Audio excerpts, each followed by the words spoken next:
શહેરના ડુમ્મસ વિસ્તારમાં ઉદ્યોગપતિ અને કન્સ્ટ્રક્શન વ્યવસાય સાથે સંકળાયેલા દીપક ઇજારદારે તમાશો કર્યો હતો અને ત્યારબાદ ફટાકડા ફોડીને જાહેરનામાનો ભંગ કર્યો. જો કે ડુમ્મસ પોલીસે કહેવાતી કાર્યવાહી તો કરી છે અને અટકાયતી પગલાં લઈને જામીન મુક્ત પણ કરી દીધા, પરંતુ હવે તબિયત લથડી ચૂકી છે દીપક ઇજારદારની. એબીપી અસ્મિતાની ટીમ અત્યારે મોજૂદ છે દીપક ઇજારદારના નિવાસ સ્થાન ખાતે.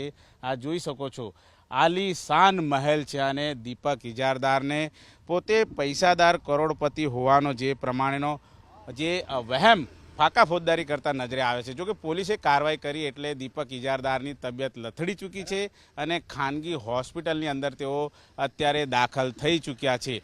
જે પ્રમાણે પોલીસની કાર્યવાહી કરી છે ત્યારે એના ઉપર પણ અનેક પ્રશ્નો ઉપસ્થિત થઈ રહ્યા છે. બિફોર આફ્ટર કરનારી પોલીસ આ કેસમાં કેમ બિફોર આફ્ટરનું ભૂલી ગઈ, એને લઈને અનેક પ્રશ્નો અત્યારે હાલ ઉપસ્થિત થઈ રહ્યા છે. ત્યારે આ તસવીરો તમે જોઈ શકો છો, આ દીપક ઇજારદારનું નિવાસ સ્થાન છે, જ્યાં તેણે આ જાહેર રસ્તા ઉપર જે રીતે ફટાકડા ફોડીને તમાશો કર્યો હતો અને પોલીસે કાર્યવાહી પણ કરી છે. પરંતુ અત્યારે જે પ્રમાણે સિક્યુરિટી ગાર્ડને આપણે પૂછીશું કે શું એ દીપક ઇજારદાર ઘરે છે કે નહીં, એમની સાથે જ વાતચીત કરીશું.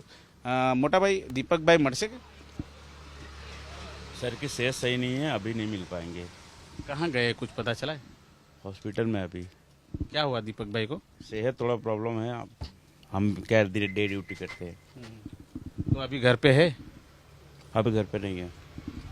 બિલકુલ, તો જોઈ શકાય છે આ રીતે જે ઘર છે એમનું નિવાસ સ્થાન છે અને જોઈ શકાય છે જે ભપકાદાર લાઇફસ્ટાઇલ જીવનારા જે રીતે અત્યારે તસવીરો તમે જોઈ શકો છો, મોટી મોટી કાર છે, આલીશાન બંગલો છે, પરંતુ જે પ્રમાણે પુત્રના જન્મદિવસની ઉજવણી કરવા માટે જે પ્રમાણે તલપાપડ અને ઉતાવળા બનેલા દીપક ઇજારદાર છે એમણે કાયદાનો ભંગ કર્યો છે અને જેને લઈને પોલીસે કાર્યવાહી પણ કરી છે. પરંતુ અત્યારે એબીપી અસ્મિતાની ટીમ તેમના નિવાસ સ્થાને આવી છે તેમનું મંતવ્ય લેવા માટે, તેમનું રિએક્શન લેવા માટે. ત્યારે દીપક ઇજારદાર તબિયત બગાડી ચૂક્યા છે અને હોસ્પિટલ દાખલ થઈ ચૂક્યા છે.